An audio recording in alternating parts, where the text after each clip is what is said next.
Défilés en tenue d'époque et véhicules qui ont débarqué en Provence le 15 août 1944, la ville de Lunel a vu les choses en grande pour ce retour vers le passé. Et forcément très vite, les anciens ont des souvenirs bons ou mauvais qui remontent à la surface. Je n'avais que 10 ans. Je me souviens que les Allemands venaient tourner autour du mas où j'habitais pour faire des exercices. Avec mon frère, on s'enfermait parce qu'on avait peur, évidemment. Et ils venaient tous les jours, ils rampaient dans les terrains et tout. Puis après, je me souviens du bombardement du pont de Lunel et quand on mitraillait la gare. Tout le monde était content de voir les Allemands partir. Des associations de passionnés de tous les départements du sud de la France n'ont pas hésité à faire le déplacement.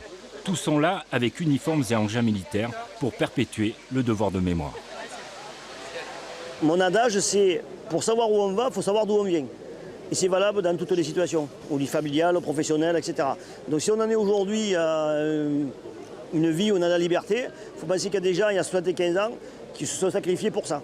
On ne sait pas où on serait. On se rend compte qu'il y a beaucoup de gens, ils ne savent même pas que c'est les fusiliers marins qui ont libéré Lunel.